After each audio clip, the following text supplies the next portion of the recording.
online teaching platform. My name is Mrs. Perpetua and I'll be taking you on biology.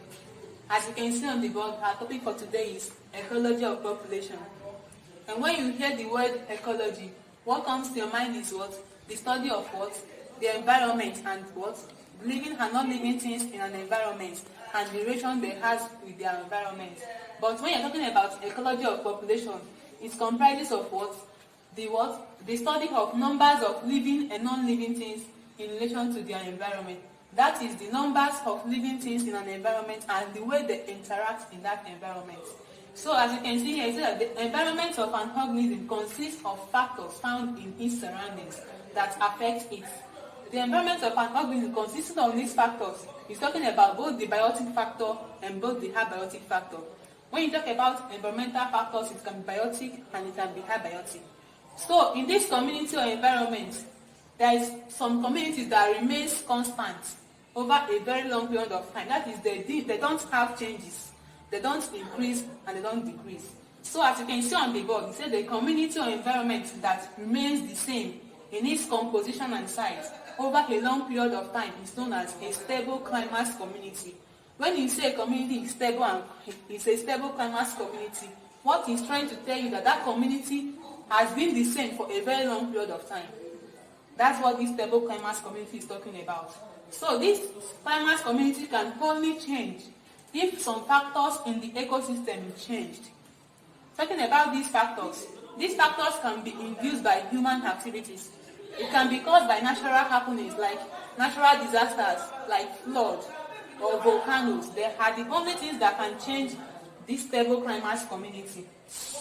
So we move to the step-by-step and orderly and gradual replacement of communities.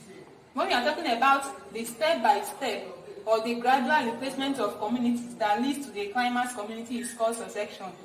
The way I say that a climax community can change. And when we change, those processes or those gradual things that happen before that other community can be climaxed again is called succession.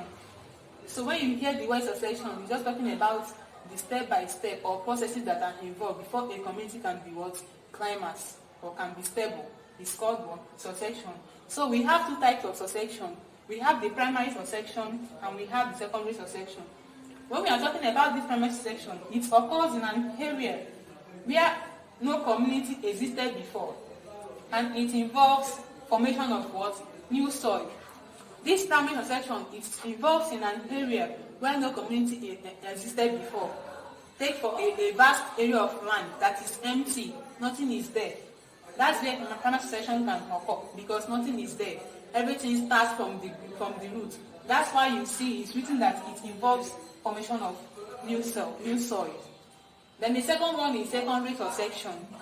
When we are talking about secondary succession, it occurs when an existing community on a terrestrial habitat is disturbed. Disturbance can come from any form. It can come from human beings. It can come from movement of other organisms outside the community, inside that particular community. That's what led to the disturbance here. And when a community is disturbed, what happens there is what? Secondary succession. Because everything will now have to take another time before everything will sorry, you can say this back. So talking about secondary succession, it occurs when an existing community on a terrestrial habitat is disturbed. Disturbance can come from any form. It can come from human beings. It can come from invasion of parasites. It can come from activities of other abiotic components. So some soils and probably certain organisms may still be present in a disturbed habitat. This means that when an habitat is disturbed by all these factors that I mentioned before, there are still particular soils and some certain organisms that still stay there, even though it's not conducive for them again. Are you getting me now? So this second section, it just takes like a very small time to occur. But in primary succession, it takes a very long period of time to occur because it takes place in an empty land. It takes place in an empty land where a new soil will be formed and everything will start from the grassroots again to start to grow up. So this is what you see here that say primary succession usually takes thousands of years or secondary reproduction is very much faster. So this is all that we have for today in ecology of population. If you have any question, you can drop it below on the comment box. Thank you for your time.